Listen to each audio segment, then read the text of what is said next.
Hi, so would you like to introduce yourself? So what's your name and what's your age?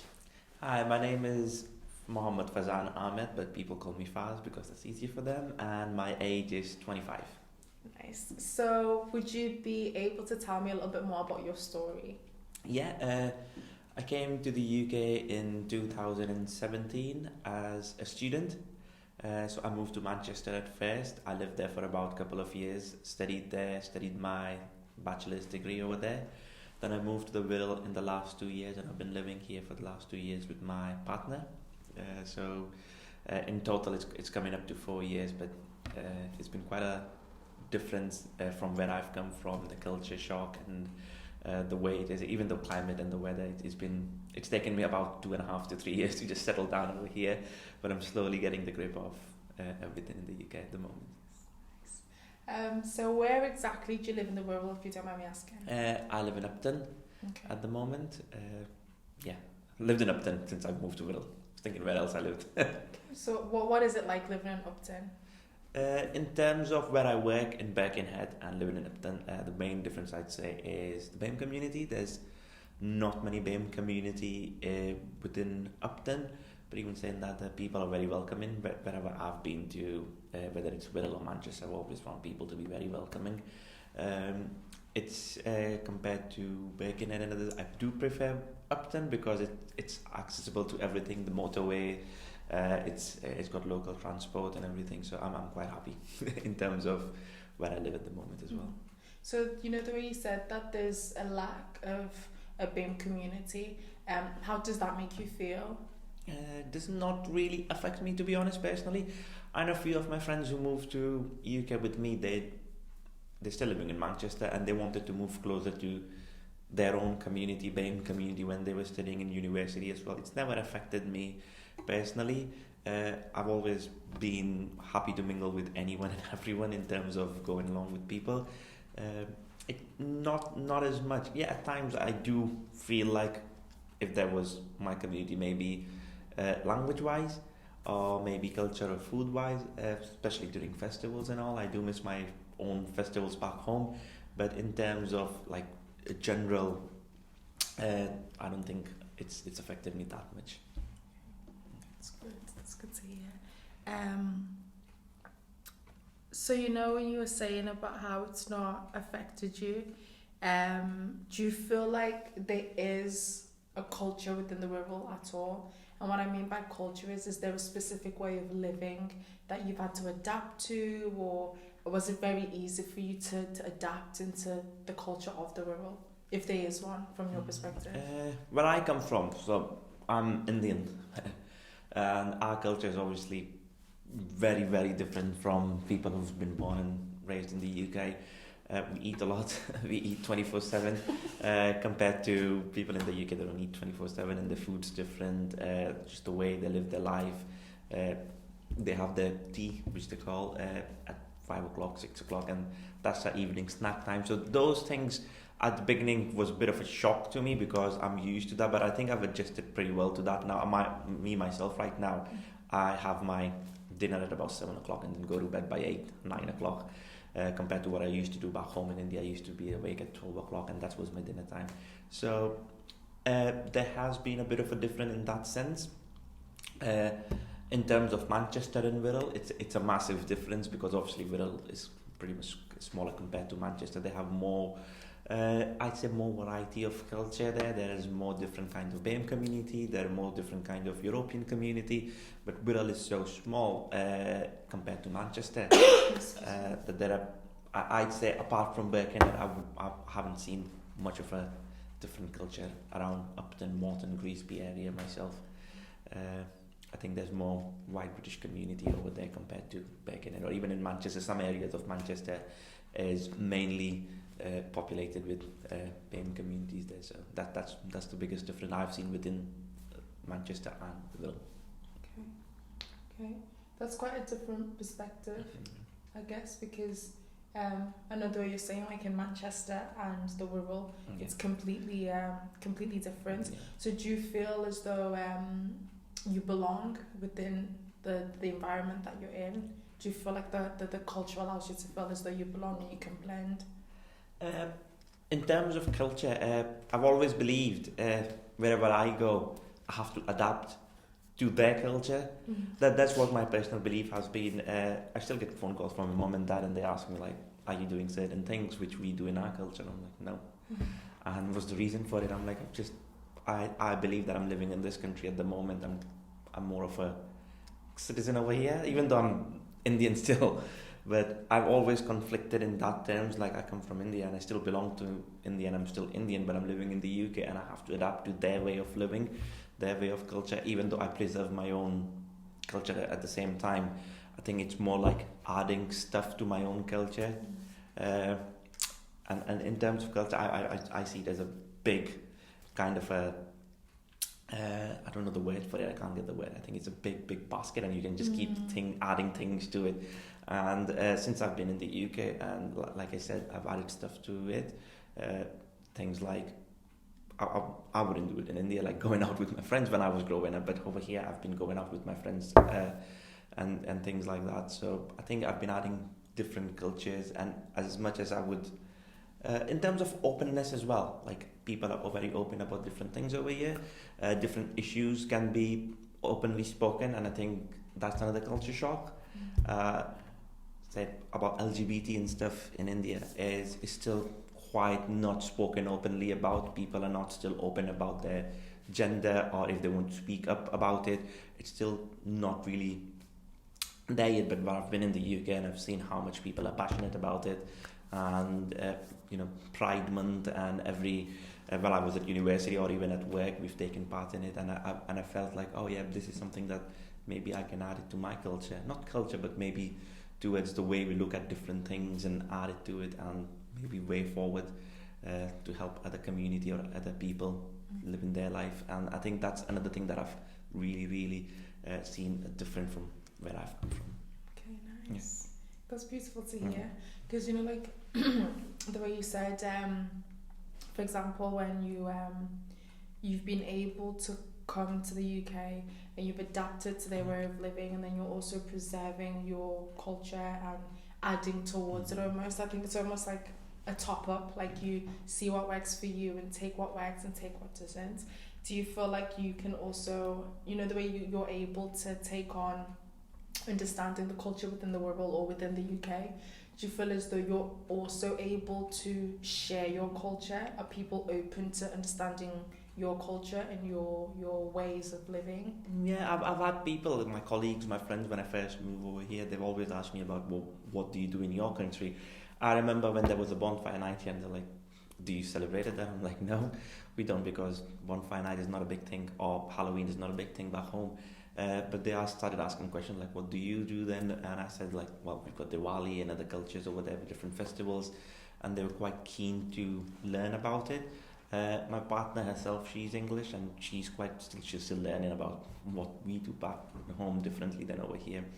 So yeah, I've been able to educate or able to inform them about what we do differently from our culture. But then again, I think at times it has happened where some people are not open about it. Some people, while I was at university, some people have questioned, like I said, you've moved to this country, so why are you still keeping that culture with you? You've moved to a different country, you're going to adapt to it, and that's where clashes have happened in the past. And I've explained to them, listen, this is things like when you're born somewhere. So say if you were born in England and you moved to a different country, you'd still like to preserve some of your English heritage or culture with you.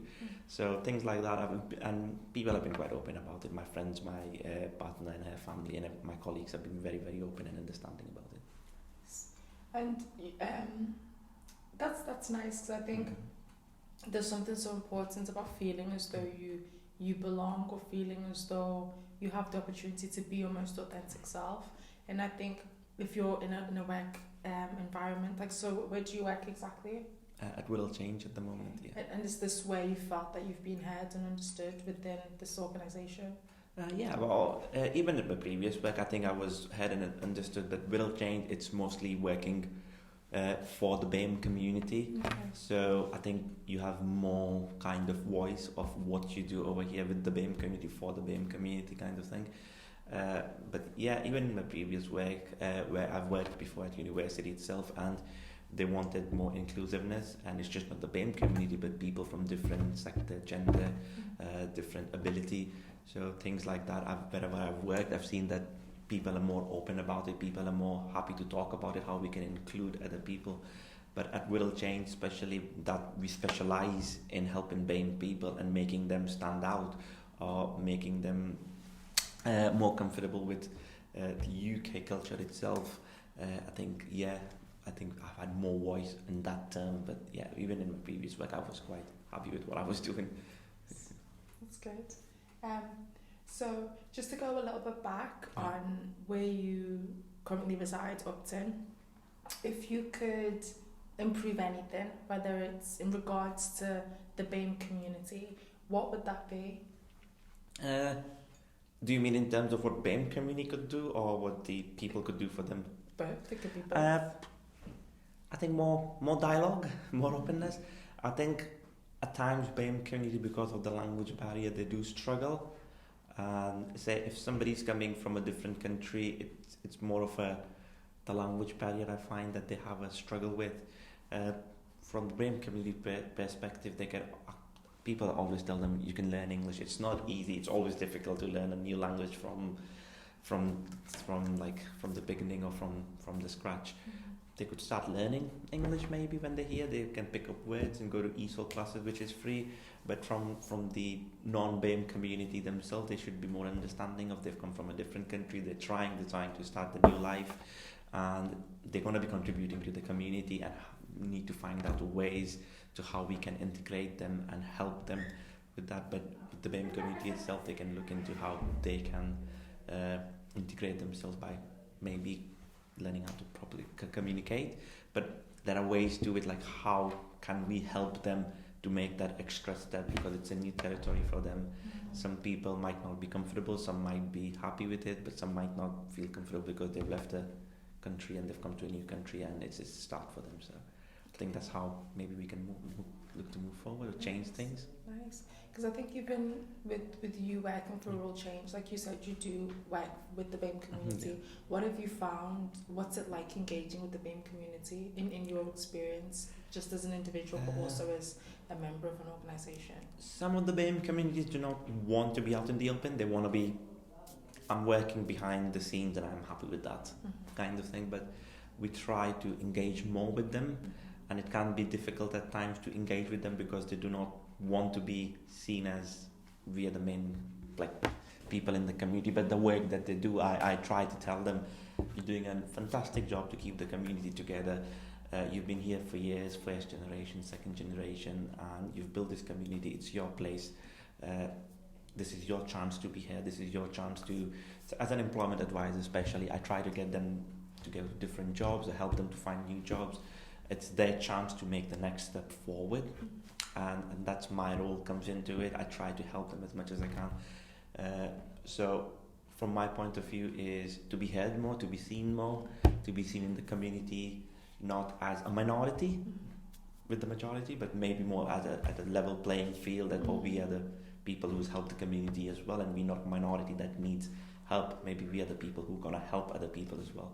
So I try to engage on that level, try to boost the confidence more than anything else, and make them understand it's nothing to do with your colour of the skin or the culture that you have or where you've come from. Just try to push yourself extra bit to be on the playing field as well. So. Nice. Because I think with your role, you engage with them so intimately. Pardon me. What would you say you found as a limitation then for people when they do come to you for employment advice? Like what are the things that you see that does hold them back?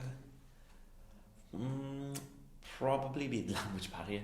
Sometimes when they come in, obviously I speak different languages at times. Like I can speak Hindi, English, Bengali, Urdu, but some of the people, they do not speak all of them languages or even one of them languages, and that can be quite a struggle.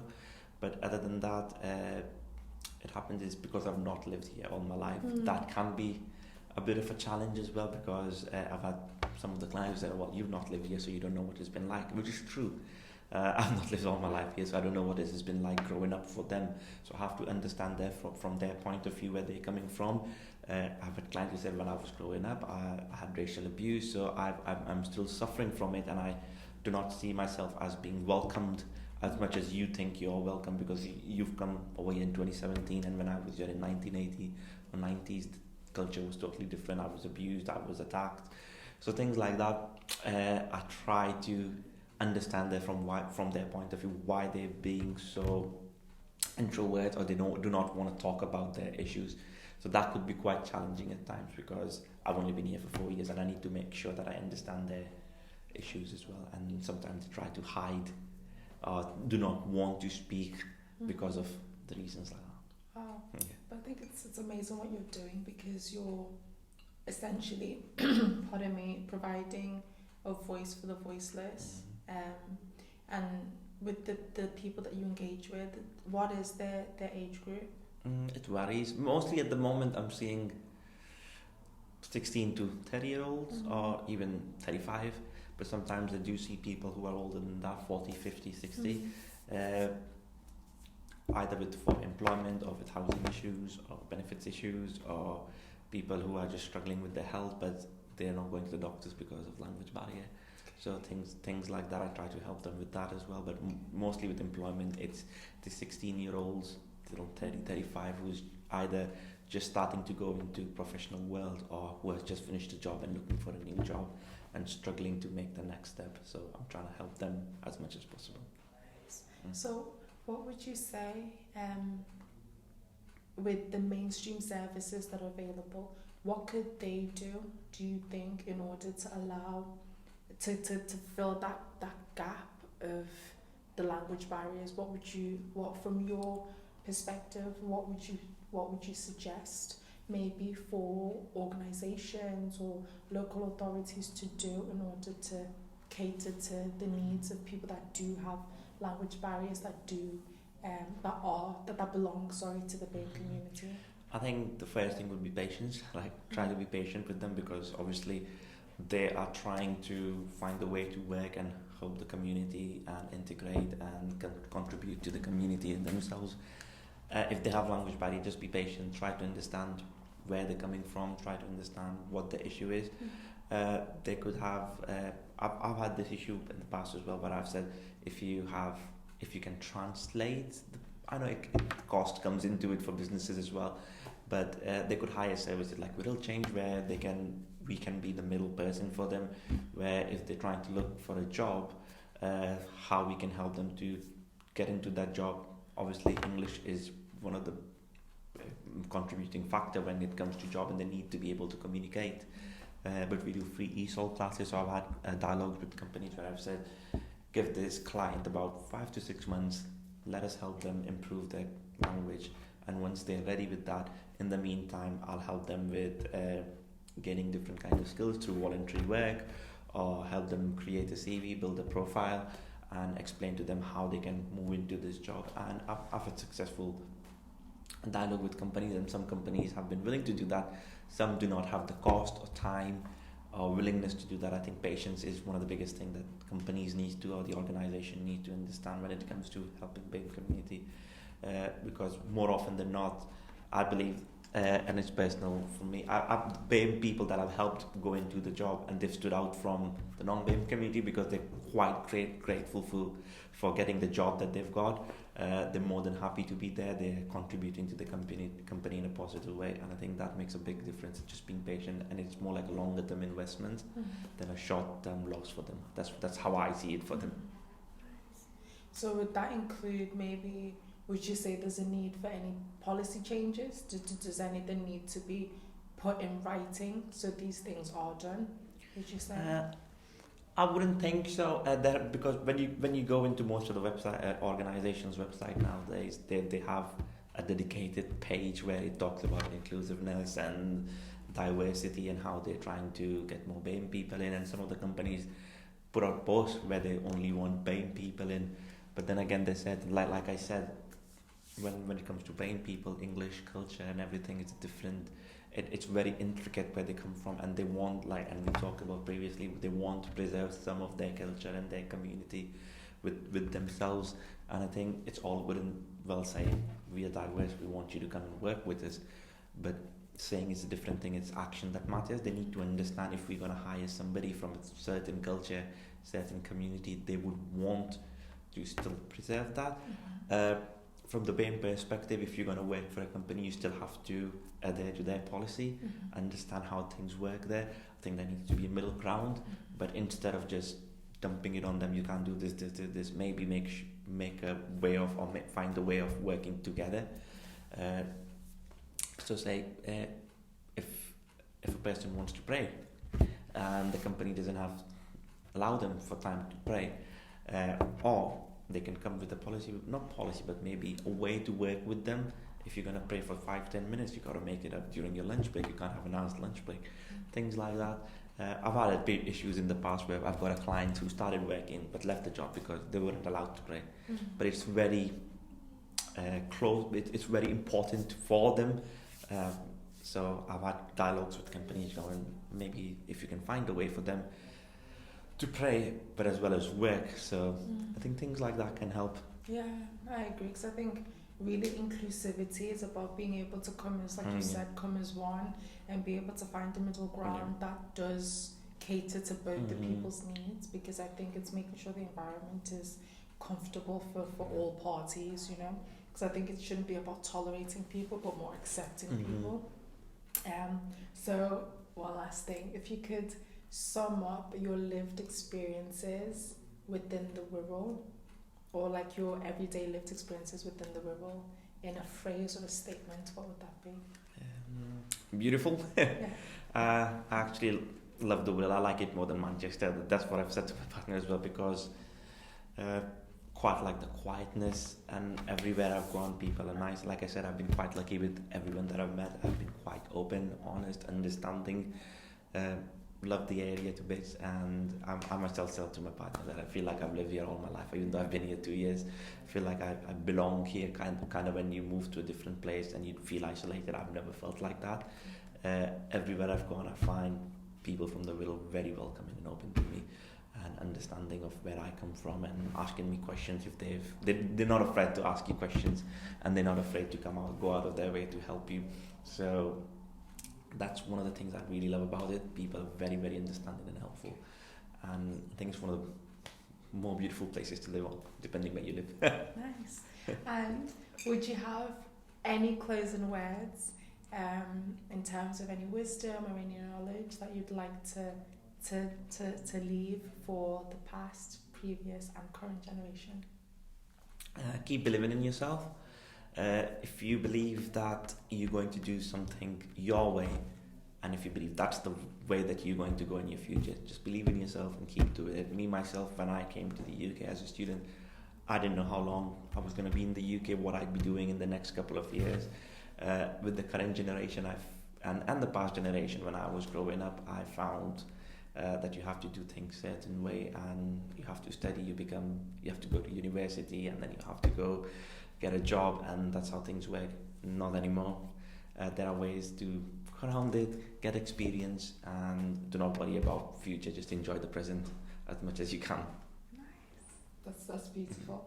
It's funny because as you were saying that about believing in yourself, is there anything that has stood out to you from the people between 16 and 30? Is there anything that they've said to you in terms of what they would love to do in their careers, or what they'd love to say?